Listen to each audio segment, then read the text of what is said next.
Be ready. 5 seconds. Start.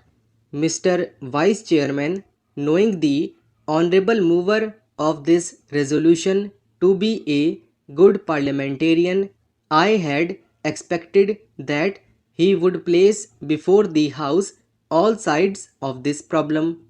I had expected that he would be no less interested in the efficiency and discipline of the administration, no less interested in the public welfare than in the interest of the civil services. But I am sorry to observe that he has taken only one view of the matter, namely the interests of the civil services alone. He has not at all dwelt upon the frightful consequences which a strike of the sort we had the misfortune to have would have had on the country and the people in general.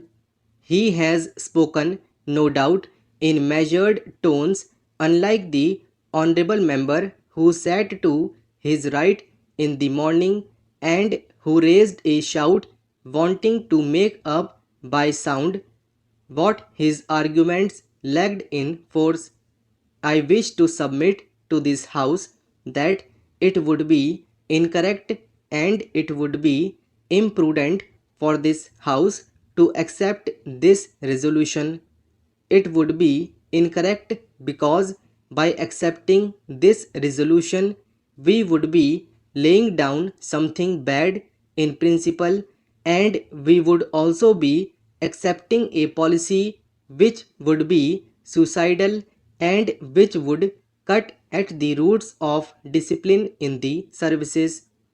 To the merits of reinstatement or otherwise to these persons I will come later on. I doubt the very propriety of Parliament going into this matter. Now let us see what has happened. Whether right or wrong, departments have taken up the question of these strikers, those who took part in this strike, those who indulged in disobeying the ordinance. Several cases of sabotage and intimidation, including criminal ones, have been gone into, and the authorities have taken some decision.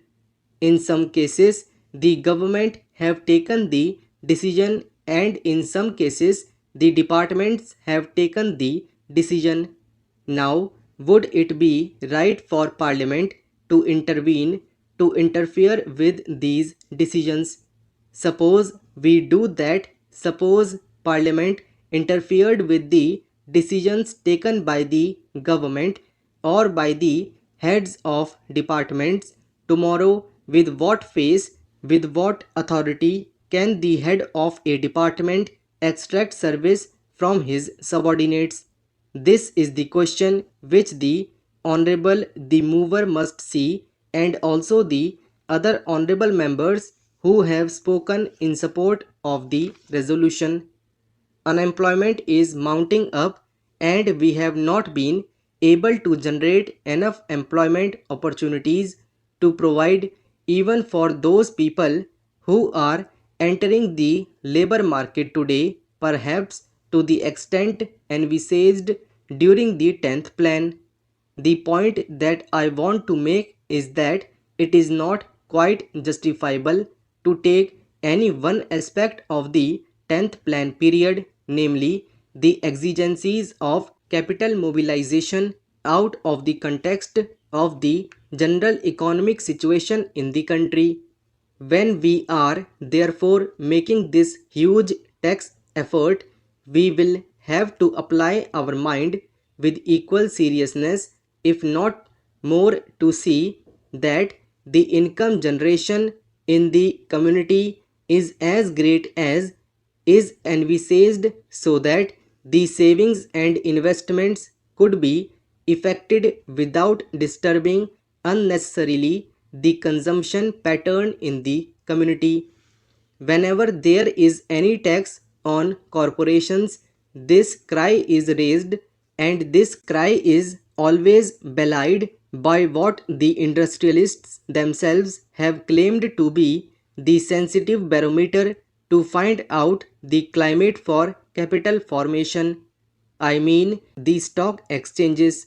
This time, the stock exchanges have reached quite favorably to the budget proposals as a whole, which clearly shows that whatever else may be the merit of the present budget proposals, it is certainly not anti capital.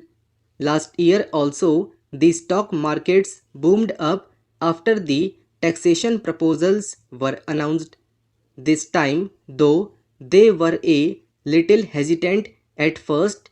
Ultimately, I think they have realized that there is nothing wrong with the taxation proposals, and they are now merrily mounting up. This is quite natural because there are so many benefits and advantages in our economy today that it is not difficult for the corporate sector to absorb a small rise of 5% in the corporation tax which has been proposed by the Honorable Finance Minister. The economy of the situation today is more or less a closed economy because due to the lack of external finances, imports have been virtually prohibited. There is a lot of planning in the country which makes risk bearing rather unlikely, and because of the regulation of the economy, internal competition is also not very great. The risk bearing capacity, which is claimed by the industrialists, really forgetting large profits and large yields on their investment, is almost non existent in our economy today. Our markets are expanding very fast, and the money generated is much more than the production of commodities, with the result that there are shortages is almost every commodity. It should not be difficult for the industrialists to absorb the small rise of 5% in the corporate tax.